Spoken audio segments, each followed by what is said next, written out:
Zisathontelana iinkokheli zezopolitiko ukuya kugxwal'emswaneni zikhahlela kwikumnkani yesizwe samaZulu ekhothamileyo ukumnkani Goodwill Zwelithini kaBhekuzulu kwibhotwe lomntwan'omhle Kwakhethomthandayo KwaNongoma kumantla ephondo laKwaZulu Natal. Ungangezwelakhe uzakufihlwa kwinkonzo yabucala ligqiza lakomkhulu ngorhatya ngomso, kanti ke ngoku siqhagamshelana nenye entatheli zethu ephum'izandla engamehlo neendlebe zethu Simphiwe Makhanya esebhotwe Kwakhethomthandayo. Sikwamkele kwiindaba zethu emini nje siziphose kuwe zonk'intambo uthunga injobe ebandla ngokuqhubekayo apho komkhulu ngokusithethayo.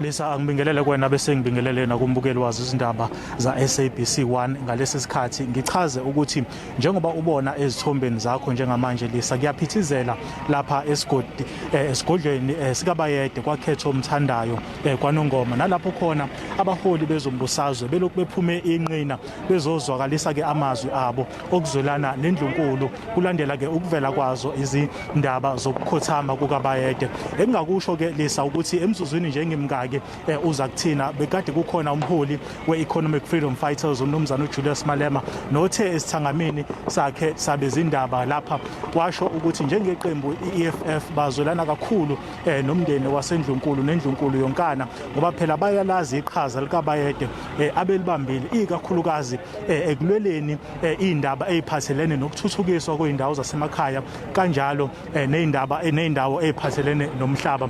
Njengamanje Lisa ngizocela nje uzakwethu uThulani Ngcobo okuyena oseyintambweni zekamera ukuthi asondele kumina ngoba ngiyabona emva kwami ukuthi kunomholi okhona njengamanje ozokhuluma nabe izindaba unobhala ke jikelele weqembu iANC umnumzane uAce Mahashule ukhona ke lapha esiqokwini. Kuthanda ukubanzima ke Lisa ukusebenza mangabe kunje ngoba phela uzoqonda ukuthi bonke abantu bayasidinga isikhathi sokuthi bakwazi ukuxoxisana nalabo baholi abangenile lapha. Ake sifake silalele ukuthi uthini unobhala. We have also worked very close with the king. Last time I think there was an interaction with the Women's League president, and you remember when we came here after Nazareth, we came to the king, and the message of the king was one: the ANC must unite, because the ANC is the glorious movement of the people of South Africa. So we are coming here to pass our condolences. We are coming here to say our last respect to the royal family, and we just wanted to say what the king started in terms of uniting us first and foremost as Africans was very, very important. That's the message he gave us. Maqengwana, I'd just like to turn to you as someone who's worked very closely with Isilo, the legacy that he leaves behind and the lessons that must be learned from Isilo, the longest reigning monarch of the yamaZulu nation. Well, as the SG says, we have been a delegation led by the SG, but we all had an opportunity to pass our own condolences. In KwaZulu-Natal, particularly those of us who have lived and rubbed shoulders with the king, we will remember his work as a development activist.